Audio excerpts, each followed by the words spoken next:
Hi, everyone. Hello. I'm Lauren. And I am Ken. And you may recognize our voices from the podcast Paradise After Dark. Dark. Missing and Unsolved. But today we're here to tell you about a nonprofit organization we have created called the Florida Themis Project. Themis is the Greek goddess of justice, if you're wondering about the name. The Florida Themis Project aims to support loved ones and victims of unsolved crime by financially contributing to various types of investigative tools, including DNA testing. We also help the families and loved ones of missing people by assisting with awareness campaigns, helping in ground searches, and any other assistance that we can provide to the families. We're asking you for your help to spread the word and grow our organization so we can help as many people as possible. So please be sure to check out our website at floridathemisproject.org for info about how you can help or donate. We're also on Facebook and Instagram at Florida Themis Project. Even simply sharing our posts on social media is very helpful. So thank you in advance, true crime friends, for your help and support.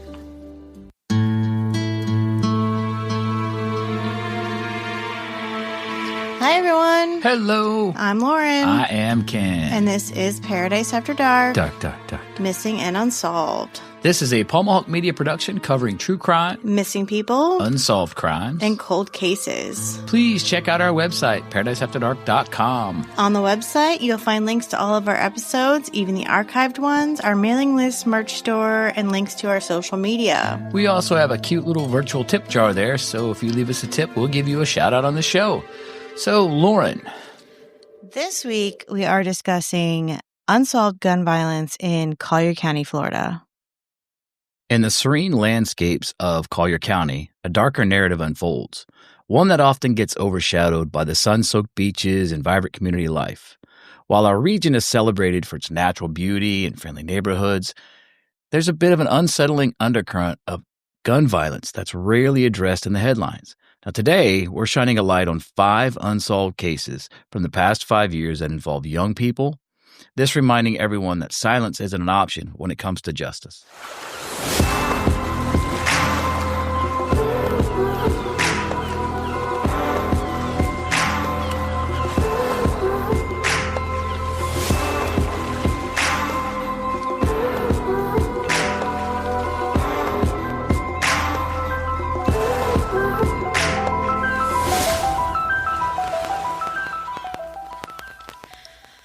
So, someone reached out to me on our Florida Themis Project Instagram page recently inquiring about a couple different murder cases in Collier County, Florida.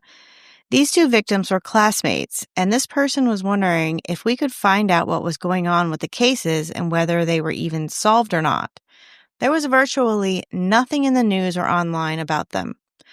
One small blurb mentioned the murder of our first topic, Frankie Dorville, and another blurb referenced Christian Lopez's murder, but they did not even mention his name, just that someone was shot and killed. My first instinct was that these cases must be solved. There's nothing on the Collier County Sheriff's website in the Unsolved Murder section, nor was there any mention in the news. But I was wrong. I reached out to the Collier County Sheriff's Office and requested the records. Both of these cases were still indeed open and no arrests had been made. Why is there no news? Why aren't they asking for answers? Why aren't they looking for answers? Don't these victims deserve someone to be their voice? And how many other cases are sitting quietly on the shelf getting no attention? So I did some digging, Ken, and I found some more. Yeah, there's Christian Lopez. And I'll be honest, I looked in the news for information on Christian Lopez. There's not even newspaper articles regarding this case. Yes, he's the one where there was a little blurb, but his name was not even mentioned. According to the highly redacted initial report that the Collier County Sheriff's Office gave me when I requested information, it reads, on August 11th, 2022, at approximately 8:49, a Collier County Sheriff's Office deputy was dispatched to the area of 4290 Gulfstream Drive, Naples, Florida, about a possible shooting. Now, dispatch advised the deputy that they were getting multiple calls from people who stated that they had heard gunshots. Now, when the deputy arrived at the scene, he found that 21-year-old Christian Lopez had been shot. He was lying in a rocky area near the concrete and the witness had dragged him over to the concrete to render first aid and try to stop the bleeding. Christian was taken to the hospital by EMS and was later airlifted to Gulf Coast Hospital in Lee County, where he eventually succumbed to his injuries at 12:40 a.m. Now, the major crimes and gang units were immediately notified. Now, the reports state that further investigation was needed, and that is pretty much all we know about what happened that night. Yeah, everything, all my channels, all of my anything, anywhere I've tried to look to find more information about the murder of Christian Lopez, I can't find anything. The only thing I can find is that initial blurb that doesn't mention his name and this highly redacted report that I got from the Collier County Sheriff's Office. But we did find his obituary, Ken. Well, according to his obituary, Lauren, Christian was born in Naples, Florida, to Zamara Rodriguez and Santos Lopez on March 5th of 2001. He went to high school at Golden Gate High School and graduated in 2019. He worked as a boat dock attendant for Extreme Family Fun Spot. He enjoyed being around his friends and family. He loved animals, especially his pets, Mango and Shadow and Lola. Christian also always had a smile on his face and never said no to any favor asked of him. He was kind, generous, selfless, and had a great sense of humor. He was always trying to cheer people up and lit up every room he walked into with a smile on his face.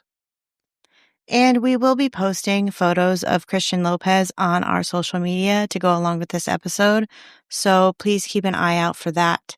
And that's basically all we know about this poor young man's murder. It's still unsolved, so let's move on. The next case we're going to be talking about is that of 20-year-old Frankie Dorville. Frankie Dorville was shot and killed at approximately 3:50 p.m. on November 15, 2022, at an address on 16th Place Southwest in Golden Gate. Now, Golden Gate is a sort of a suburb of Naples, Florida, in Collier County.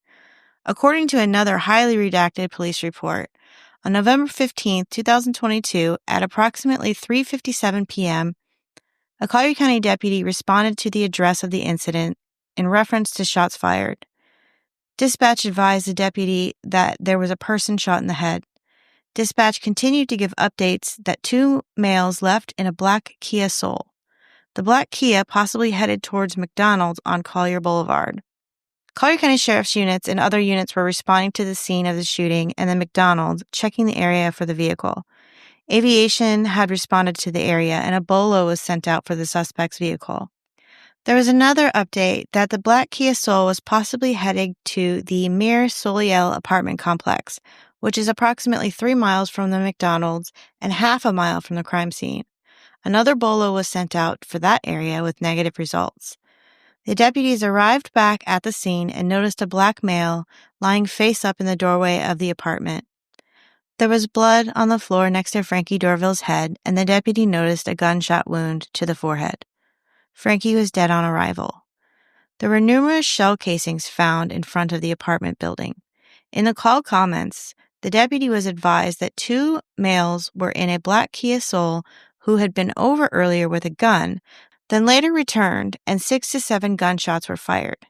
The gang unit was notified and responded to the scene. Homicide detectives responded to the scene and took over the investigation. Nothing further. That's all we know. A few days later, after the murder, Dorville's family spoke out, claiming he was shot with a stray bullet and not targeted. He opened the door at the wrong time and he got shot. After that, my mom went to go comfort him in his last moments, and he passed sadly, said Devontae Dorville, Frankie Dorville's brother. Frankie was such a good kid in his heart. He was a wonderful child. He meant the best and wanted the best for everyone, said Saddam Cesar, Dorville's brother. Yeah, it's kind of crazy. If you try to look for any information on him, whether it be newspapers or Reddit or just the internet in general, it's tough to find any information on that case whatsoever. The only thing I could find was that GoFundMe where I just got those 2 quotes from his family members. And if in fact it were a stray bullet, you would think that there would be more hype on this to try to find who harmed this poor young man. Lauren, let's take a quick break.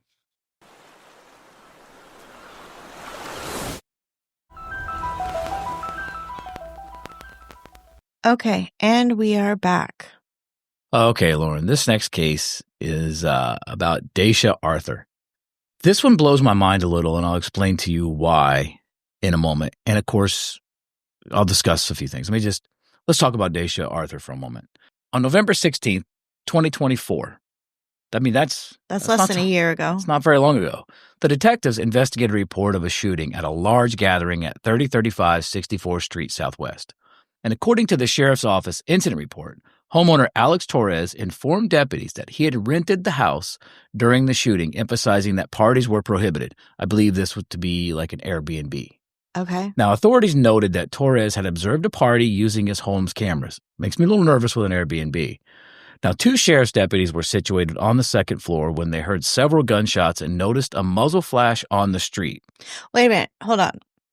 So deputies, what I'm getting here is that deputies were initially dispatched to this home because there was a large house party, and they were on scene. Yes, the deputies were on scene because the owner of the house had rented this to someone. We don't know that. We don't know who. But the deputies were already on scene. And go ahead, Ken. Yeah, exactly. They noticed a muzzle flash. They heard it. Now, as they moved towards the source of the gunfire, they found 18-year-old Dacia Arthur lying on the floor, bleeding, unconscious, and not breathing. She was full of laughter, love, jokes, light, soul, and the brightest star in the room. Demilove Delmay wrote on the GoFundMe fundraiser created to assist Arthur's family with funeral expenses. Dacia made everyone around her laugh at some point in their life and was just one of the most amazing human beings. Now, in a post on Facebook, the Collier County Sheriff's Office confirmed that Arthur and the suspect were known to each other, signaling that their office may have identified a possible shooter. However, no arrests have been made and no one connected to the case has been detained. This is what blows my mind, because there was all these people at this party. Sheriff's office was there. Someone saw this. There were cameras that saw the party, so there's got to be more information, and I think someone within this group or the crowd that was at this party knows exactly what happened, and they're just not talking. If they know each other. Yeah. The sheriff's office, I think, has this solved, and it could be where they're just trying to investigate it because it's still kind of fresh. But I will tell you, if you try to find any information on her, you're not going to find it. There's like a newspaper article, and that's about it. And that's a very frustrating situation in a case like this, where you can get people to open up and talk. We're just covering 5 gun violence cases in the last 5 years. There are so many of these cases that we have come across. We've been doing this podcast for almost 8 years now, Ken. Can you believe that? Has it been that long? Oh my goodness, it has. And there's so many. And, I hate to point fingers, but Collier County is just really bad about keeping this kind of information in the spotlight. And I understand Collier County is Naples, Florida, beautiful, pristine beaches. We are the tourist attraction. We are the millionaire attraction. We are the retiree attraction. Collier County doesn't want people to be reading about murders and gunshots and the things that happen. But these things happen here just as much as anywhere else in the state of Florida. They can. And it's just not put out there. Therefore, these cases are not being solved. Nobody's coming forward. Nobody wants to say anything because there's no pressure. So what we're doing right now, and I'm totally going off script. I'm just going off script right now, is we are highlighting these. This is just 5. There's so many more, but we're going to highlight these 5 and we're going to push. And if anybody knows something, at the end of this episode, we're going to give you some phone numbers and some websites where you can call, you can give information anonymously, and there are rewards. There are cash rewards from families. There are cash rewards from Southwest Florida Crime Stoppers, and even the Florida Themis Project has taken up a reward fund for this next case we're going to be talking about. I will get into it right now. Jonathan McDonald. So Jonathan, aka Jay McDonald, was the Florida Themis Project's feature case for the month of May 2025. On October 31st, 2021, 18-year-old Jay McDonald was found dead in Mystic Alley, a small alley in Golden Gate City, which is a section of Naples, Florida. Mystic Alley is located near residential homes, including that of McDonald's biological father, raising questions within the community about whether anyone nearby may have witnessed something that could help shed light on the case. A redacted 911 call initiated the investigation. Still, the circumstances surrounding the caller, particularly the assertion that they could not have seen the body from their location, further complicate the timeline and context of that fateful morning. Deputies investigated the scene, confirmed that McDonald had been shot, and his death was ruled a homicide. The circumstances leading up to this moment reveal that Jay was in the area that night before his death for a meeting involving the sale of an item. The grieving process for McDonald's family has been profoundly impacted by the fact that his murder remains unsolved. His mother, Kathleen McLaughlin, expressed in an interview with ABC News in December of 2024, the pain of losing a child is unbearable, and the added anguish of not knowing who was responsible for the tragedy only deepens their sorrow. She described the experience as an open wound in their hearts, underscoring how this loss pervades their daily lives and well-being. To bring closure to this unspeakable loss, Jay's family is offering a reward of $22,000, and Southwest Florida Crime Stoppers is offering $5,000 for information leading to an arrest and conviction. The Florida Themis Project, that's us, is also raising money to add to this reward fund.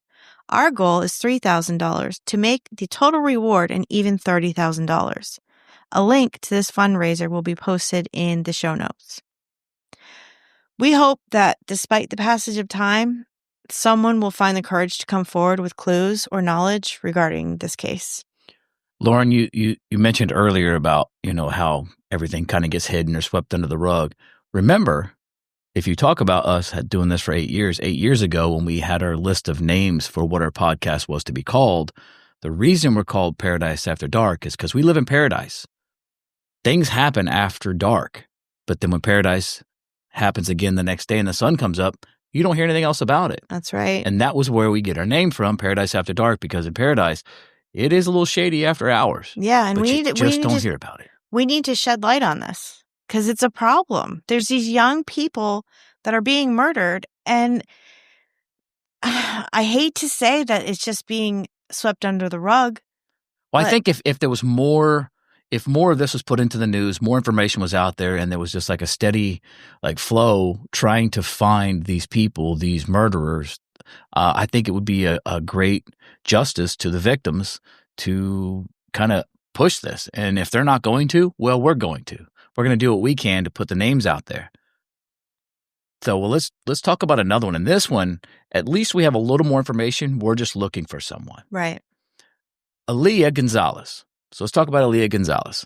Thursday, April 10th, 2025, near the intersection of Airport Pulling Road and Ponce de Leon Drive in Naples, 18-year-old Aaliyah Gonzalez was shot and killed. Now, while Aaliyah was hanging out with friends near some apartments on Airport Pulling Road, another group approached them and some sort of altercation began. Shots were fired as Gonzalez tried to flee in a car, and she was shot in the head. Now, instead of calling 911, the people Gonzalez was with did not call for an ambulance, but they waited about an hour, and later they dropped her off at a hospital. Now, the Collier County Sheriff's Office confirmed that they have a warrant out for the arrest of a 19-year-old Antonio Lickett in connection with the shooting. His warrant is for aggravated battery using a deadly weapon, aggravated assault in a shooting, or throwing a deadly missile into an occupied vehicle. This is what the Sheriff's Office is saying. That's what the charges are. Not murder yet. Now, Lickett is described as 6 foot tall and 200 pounds. He has hazel eyes, dark curly hair with multiple tattoos on his arms. The tattoo on his left hand appears to be a skeleton hand. Now, photos of Lickett will be posted on our social media pages. And is it Lickett or Lickout? I don't know. But either way, if you know that man, you need to find somebody that can help. And as of this recording, he is still out there. They have not found him. We are recording this on May 26th. And we're going to definitely have photos of him out on our social media. And if you know where this person is, contact Collier County Sheriff's Office. If you know anything about any of these cases, please call the Collier County Sheriff's Office at 239-252-9300. Again, that's 239-252-9300. or to remain anonymous and be eligible for a reward, please call Southwest Florida Crime Stoppers at 1-800-780-8477. Again, Southwest Florida Crime Stoppers, 1-800-780-8477. And anyone not comfortable reaching out directly to Collier County Sheriff's Office or Crime Stoppers, you can contact us on our email, paradiseafterdark@gmail.com. You can contact us on Facebook. We're on Instagram. And we have done this in the past. We have had people contact us directly, and we will pass on the information to the sheriff's office or to Crime Stoppers. We have done this, again, several times over the last 8 years. We've had people reach out to us, and we will pass that information along for you if you're not comfortable doing it yourself. So stay tuned. Please pay attention to our social medias. We're going to have photos of all of these people we've discussed. We're also, if you're following the Florida Themis Project social medias, we've been featuring Jay McDonald all month. And in the next week or so, we are going to be releasing a sort of bonus episode, if you will. One of our team members with the Florida Themis Project had a lovely interview with Jay McDonald's sister. And she's going to tell you, we're going to get to know Jay McDonald a little bit better. And hopefully, the more you know, the more something might pop in your head. The more you might say, oh, I know somebody who knows him, or, oh, I forgot about that. And also, don't you just want to know about this person? Absolutely. And don't you want to hear from the family? Don't you want to know what this family's going through and how they're handling it? So stay tuned for that coming up.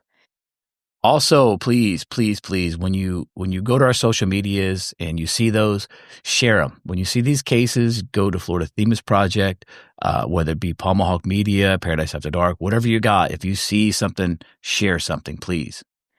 And before we close out, we just have a couple of quick announcements. Ken and I will be representing Paradise After Dark Missing and Unsolved at the True Crime Podcast Festival this summer in Boston, July 18th through the 20th.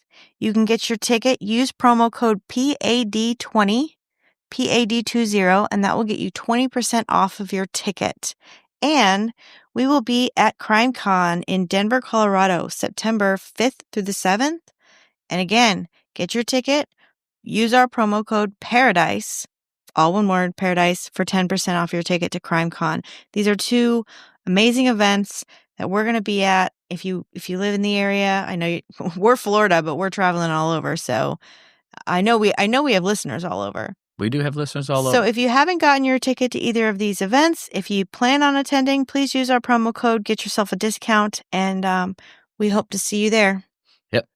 Please come and see us. I love both events, and I think it's going to be a great time. So, Lauren, I think that's going to be it for this episode. So please remember to check out our website for links to all of our social media, merch store, and much more. And always, please make sure to check out our nonprofit organization, the Florida Themis Project. We help families, loved ones, and law enforcement with resources in missing people, unsolved cases, cold cases. You can find out anything you want to know at floridathemisproject.org. And as always, thank you all for listening to Paradise After Dark. Dark, dark, dark, dark.